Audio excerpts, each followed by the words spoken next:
Katmandou, capitale du Népal. Ce petit royaume de 26 millions d'habitants coincé entre la Chine et l'Inde a une particularité. L'hindouisme y est religion d'État. C'est le seul pays au monde dans ce cas. Pourtant, depuis toujours, toutes les religions principales sont non seulement pratiquées ou suivies, mais elles se côtoient dans une parfaite harmonie. Le bouddhisme est teinté d'hindouisme et réciproquement. Il arrive de voir Bouddha et Shiva côte à côte dans un même temple.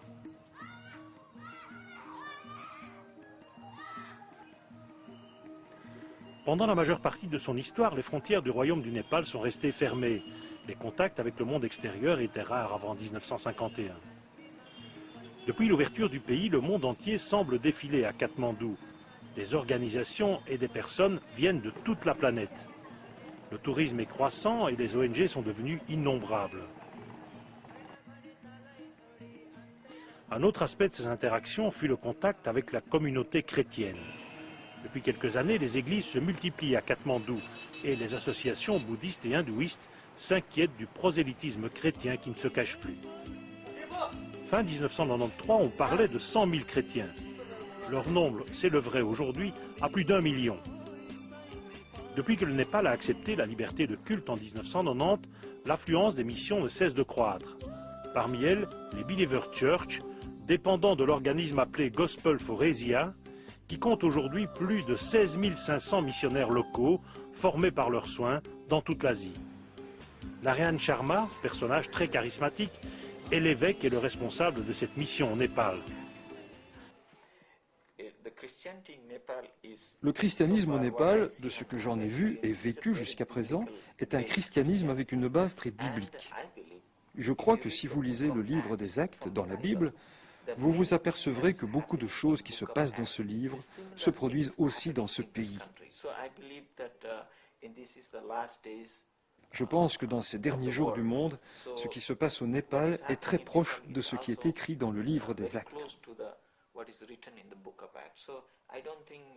Je ne pense pas que ce soit quelque chose de très différent, d'adoration, de mystique ou quoi que ce soit. Une chose dont je suis sûr, c'est que c'est une doctrine très sereine. Parce qu'à partir du moment où vous avez une doctrine sereine, personne ne se moquera du Christ.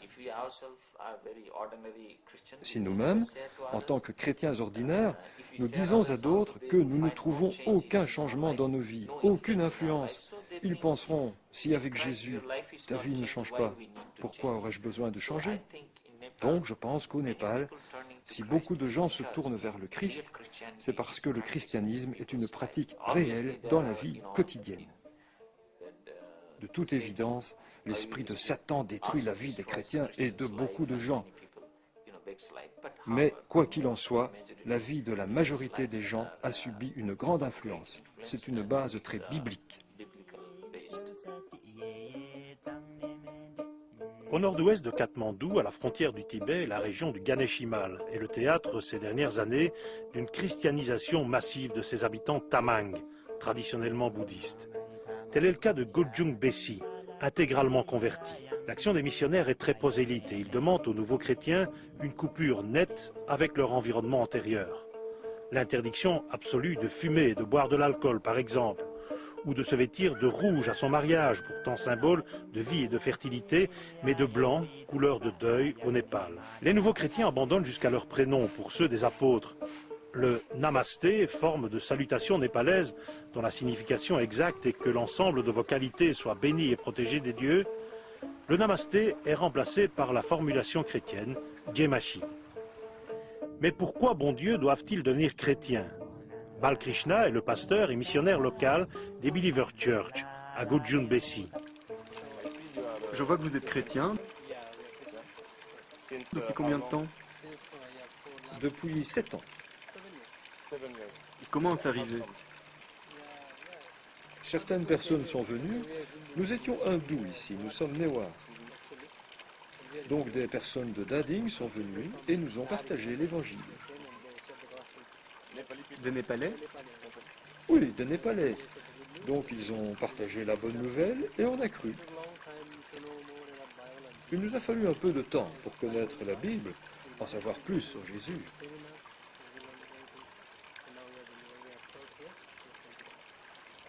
Est-il possible de visiter l'église?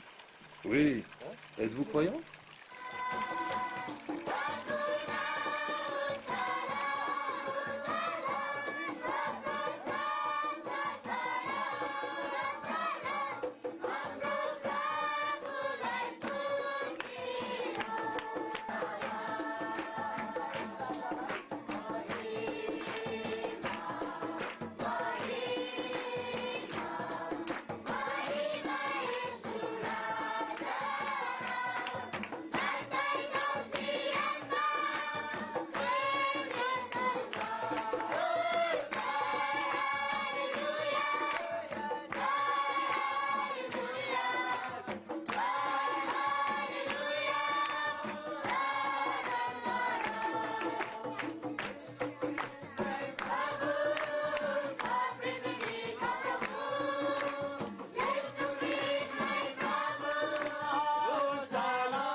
J'avais l'éducation, j'avais la santé, j'avais tout.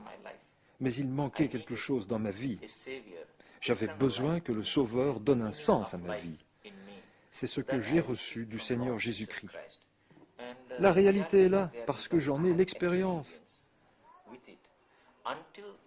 Jusqu'à ce que Dieu soit dans la vie des gens, l'argent ne peut aider, la santé ne peut aider, rien ne les aidera. La vraie chose est que quand on connaît Jésus-Christ personnellement, ça change notre vie, ça nous change. De la pauvreté à la richesse, du manque d'éducation à l'éducation, de la vie dénuée de sens à la vie réelle. Donc, apporter l'évangile à quelqu'un est, selon moi, l'une des meilleures choses que l'on peut apporter aux gens, mieux que n'importe quoi. Parce qu'un homme malade, vous allez l'aider à se soigner. Mais cet homme, il retombera un jour malade. Combien de temps pouvez-vous faire cela? Mais si vous apportez la connaissance du Christ à quelqu'un, alors sa vie change pour l'éternité.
Il y a beaucoup de religions, bouddhisme, hindouisme, animisme. Et parmi toutes ces religions, la meilleure est le christianisme. Le Dieu dont la Bible montre Jésus est le Dieu ultime. Et il a dit, je suis le chemin, la vérité et la vie. Il a dit, personne ne peut accorder le pardon, sauf moi. Cela est la déclaration ultime. Aucun autre Dieu n'a fait ce genre de déclaration. Mais Jésus, bien. Je peux donner la vie. Je suis la vie du monde. Il a dit, ceux qui me suivent ne marcheront pas dans les ténèbres. C'est très spécifique, ultime. Celui qui suit Jésus ira au paradis après sa mort. Les gens comprennent cela? Certains comprennent, mais pas tous. Ce n'est pas nécessaire que tous comprennent. On le partage. Si certains ne comprennent pas, ce n'est pas un problème. du moment qu'ils prennent ce chemin.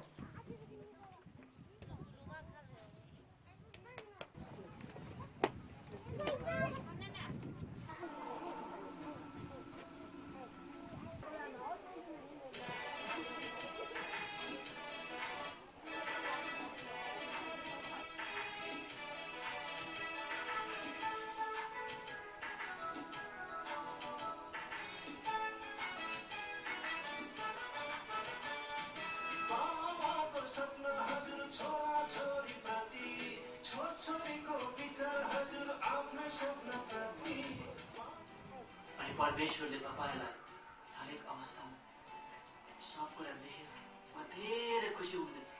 खुसी हो? हो दाइ, मैले जे पनि नराम्रो कुराहरू गरेको छु त्यो सब त्याग्दैछु।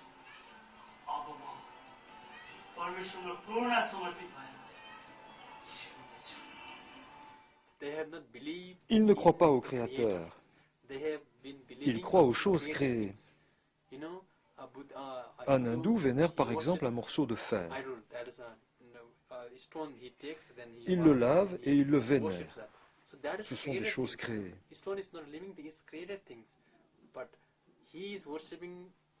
Il vénère les choses créées et non le Créateur. Je crois que celui qui ne croit pas au Créateur est dans le mauvais chemin et ira certainement en enfer.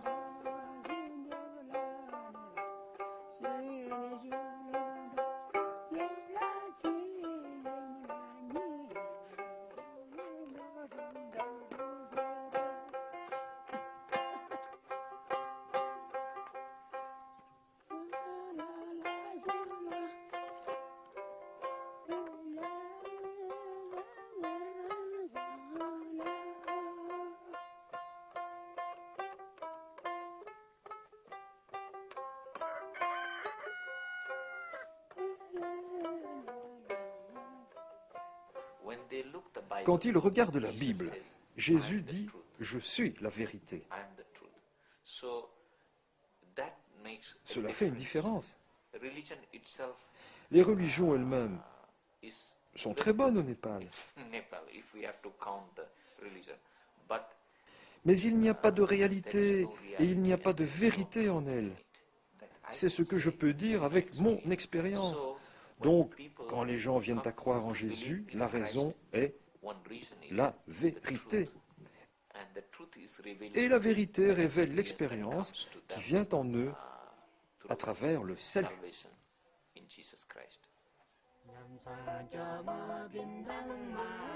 À 2 jours de marche, le village de Tipling possède 6 églises. Il se trouve dans la vallée de l'Ankukola, chrétienne à plus de 75%. Cette tendance très récente à la conversion chrétienne ne relève pas seulement des avantages économiques et sociaux promis exclusivement aux nouveaux chrétiens, frais de scolarité, frais médicaux, accès à l'électricité, accès aux prêts, etc. La population tamangue est religieuse de nature.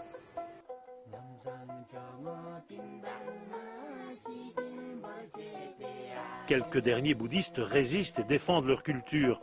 Ils ne voient pas ce raz-de-marée évangélique d'un bon œil. Les anciennes gumpas, temples bouddhistes autrefois éléments clés du village, se sont transformés aujourd'hui en réserves à pommes de terre.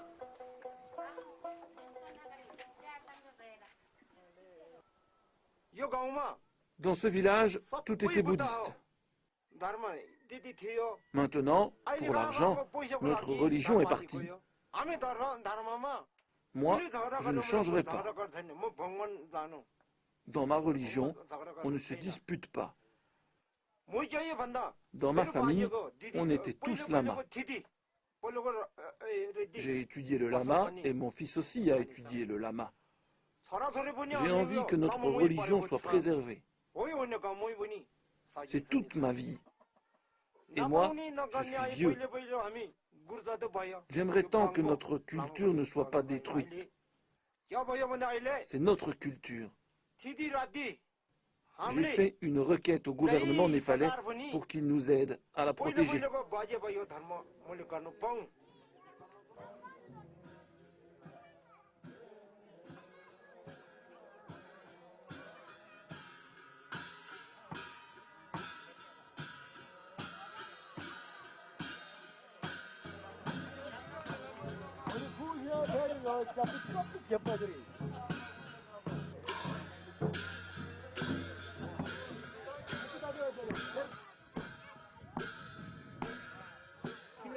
Pourquoi deviennent-ils chrétiens? Notre monnaie est très petite et le dollar très grand. Un dollar vaut 70 roupies. Avec le dollar, il nous écrase.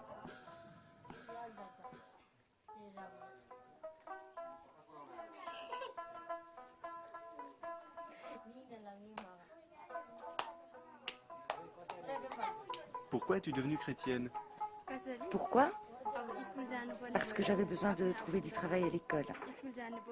Maintenant que je suis chrétienne, ils me font confiance. Donc c'était pour avoir du travail à l'école. J'avais aussi envie. C'est une nouvelle façon de penser à la mode. Si je devenais chrétienne, le village allait avoir confiance en moi. Si ma famille redevenait bouddhiste, je redeviendrais bouddhiste. Mais j'ai besoin d'être intégrée dans la société. Si mon père, ma mère, ma famille et mes amis deviennent chrétiens, je deviens chrétienne. Si un jour ils redeviennent bouddhistes, je redeviendrai aussi bouddhiste. Mais je n'ai pas envie de perdre notre vieille culture.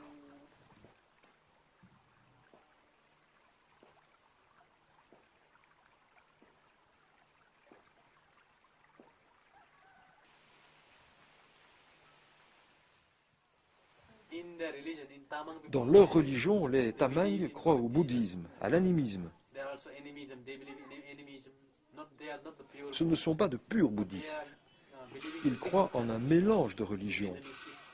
L'hindouisme, le bouddhisme, l'animisme sont mélangés. Il y a une sorte de confusion. Ils font toutes ces pujas, toutes ces sortes de rituels. Et quand on partage la bonne nouvelle avec eux, ils se disent « Oh, voilà une nouvelle chose, nous devons y croire ». Ils deviennent si heureux. Ils expérimentent quelque chose de nouveau dans la chrétienté. Comme ils quittent leur culture pour entrer dans la culture chrétienne, dans la façon de penser chrétienne, ils se sentent soulagés, légers. C'est pourquoi il n'y a pas de problème pour eux à se convertir au christianisme.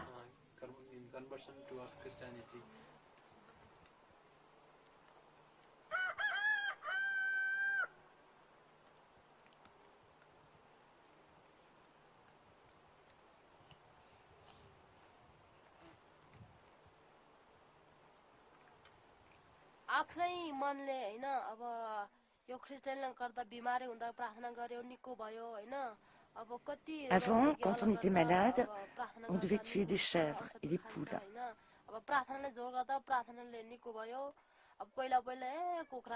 Maintenant qu'on est chrétien, on n'a plus besoin de ça. Il suffit de prier et on guérit. On préfère ça.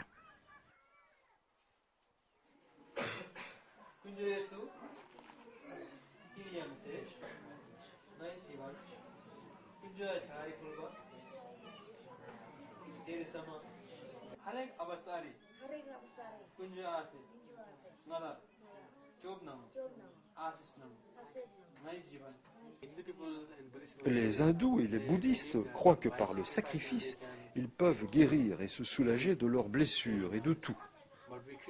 Mais nous, les chrétiens, nous croyons en Jésus. Le chemin de la guérison est la prière. Nous ne faisons que prier. Et après avoir prié, nous sommes soulagés.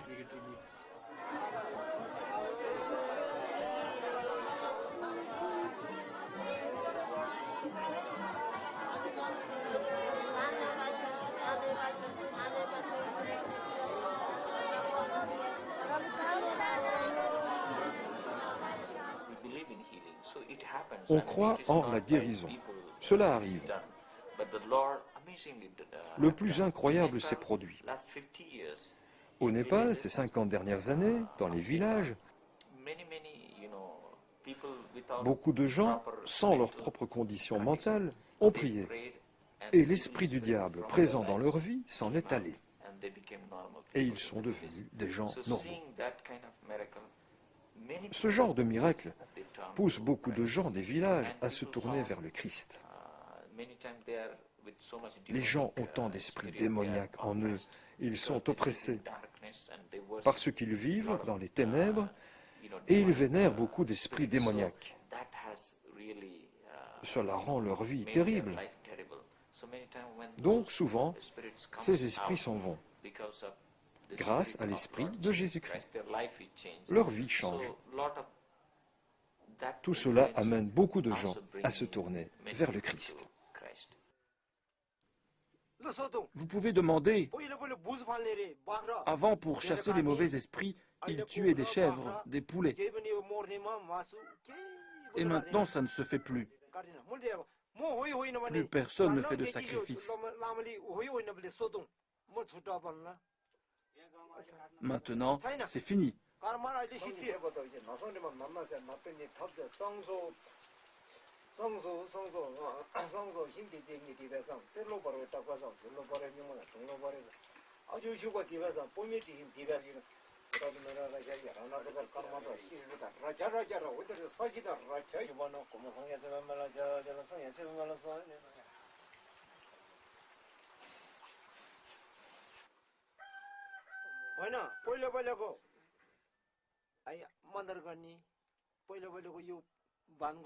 Avant, je récitais des mantras. Je prenais des plantes pour faire des remèdes.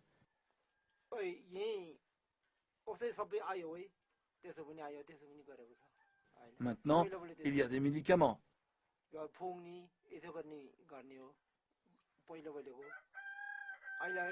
Avant, il y avait des mantras. Maintenant, il y a des médicaments et puis ma fille est docteur à Katmandou. Et voilà.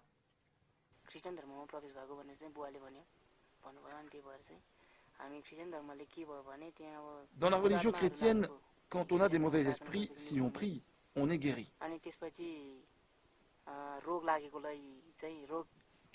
Et quand on est malade, si on est membre des chrétiens, ils nous donnent des médicaments.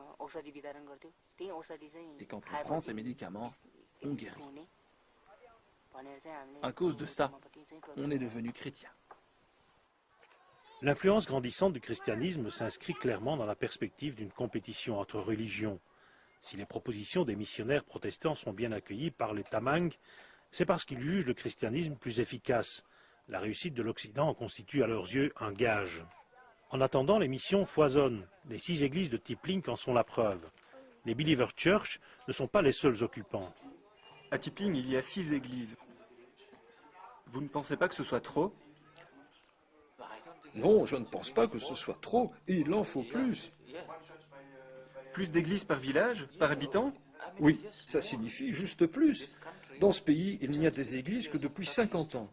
Ma question est, pourquoi personne n'est venu dans ce pays avant il y a 50 ans?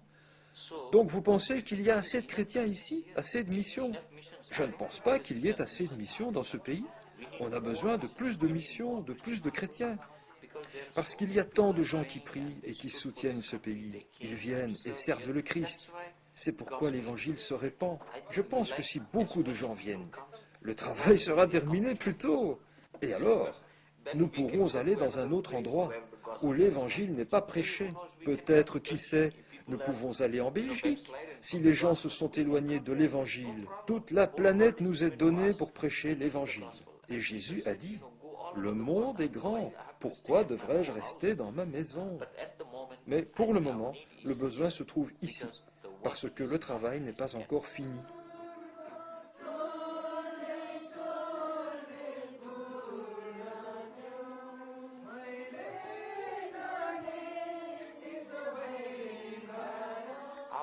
Notre responsabilité est de les ouvrir à l'Évangile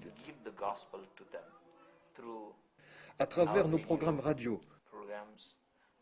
nos professeurs, nos Bibles, en les rencontrant, en leur parlant, à travers nos écoles, nos petites cliniques, ou quoi que ce soit.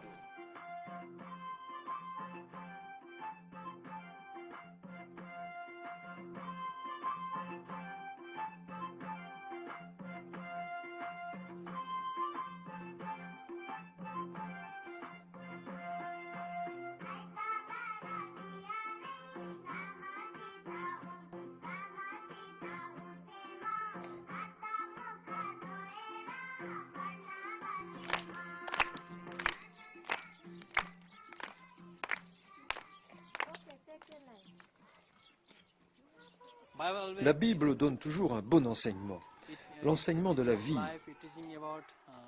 comment vivre, se conduire, etc. Donc on pense que c'est bon de leur donner plus d'enseignements.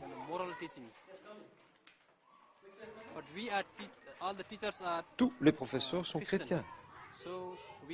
Donc on va à l'église, on partage l'amour de Jésus. Et s'ils comprennent, ils viennent à l'église. Personne ne préfère rester et donner sa vie pour les gens. Cela veut dire que des gens comme moi, éduqués, vont rester à Katmandou ou autre part pour faire leur propre vie. Mais nous ne sommes pas comme ces gens. Nous revenons vers les endroits les plus isolés du pays et nous donnons nos vies, nous sacrifions nos vies et notre temps pour l'éducation, pour revaloriser ces gens à travers nos écoles. Nous nous consacrons et sommes sponsorisés et supportés par les Believers Church. Cette école est établie par les Believers Church. Elle appartient aux Believers Church. Cette école fait un travail social pour la population d'ici. C'est une école missionnaire, nous devrions dire. Une école missionnaire.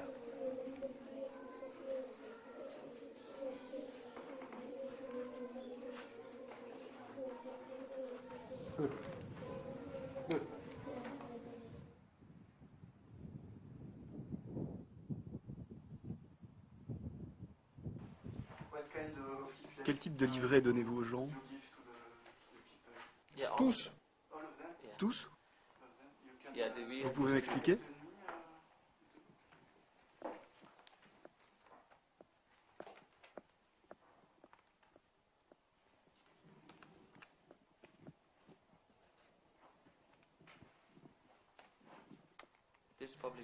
Celui-là est publié par nous.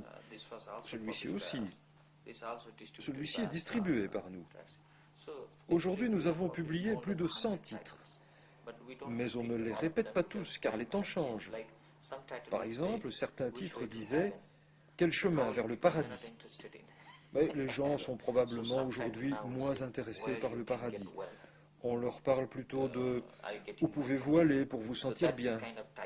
Voilà où je veux en venir. C'est le genre de titre que l'on publie maintenant, car c'est beaucoup plus attrayant pour les gens, parce que les gens sont moins intéressés par le paradis. Celui-ci est le chemin vers Dieu. Ce sont des versets de la Bible, juste des versets de la Bible. Il parle du chemin vers Dieu. Et celui-là? C'était ta vie. Un homme jouit de sa vie en buvant et en faisant la fête. Soudain, il a une attaque cardiaque et meurt. Tout le monde est très triste de sa mort.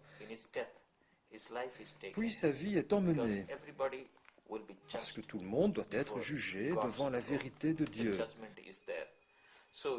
Donc il est pris par des anges jusqu'à la maison de Dieu. Et Dieu lui montre, c'était ta vie. Tu veux la voir? Alors Dieu lui montre comment il a vécu et péché.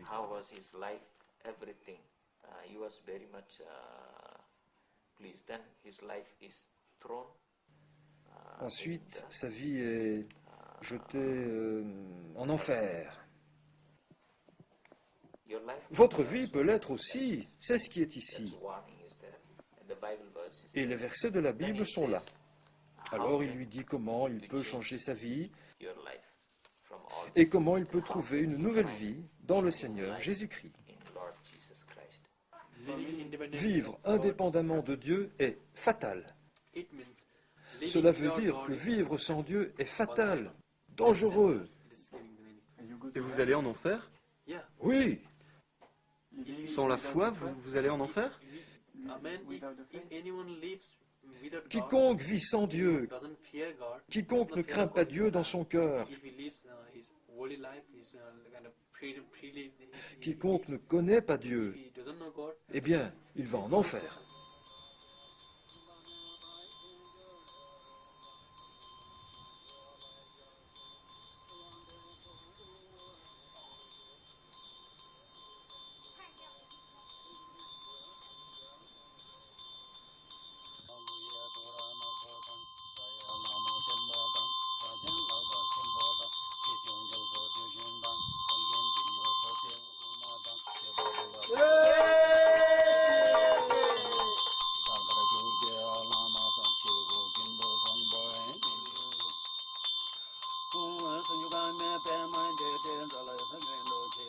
Face à cette expansion, les bouddhistes se sentent impuissants.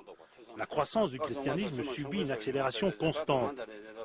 Il a fallu moins de 15 ans à l'animisme pour disparaître dans la région du Ganesh-Himal. Les prêtres de cette religion, les chakris, ont été forcés de vendre leurs objets de culte. Le bouddhisme, tel qu'il est pratiqué aujourd'hui par les Tamang, vit sans doute ses dernières heures. Toute la nation devient maintenant chrétienne, une nation chrétienne. Dans 10 ans, 15 ans, 20 ans ou 30 ans, le Népal sera une nation chrétienne. Tous les bouddhistes, tous les hindouistes, tous les lamas, tous les prêtres, tous les moines vont abandonner Bouddha et croire en Dieu et en la Bible. Je le crois. Tant que j'y suis, quand Jésus reviendra, il viendra d'abord au Népal, parce que le Népal est en haute altitude.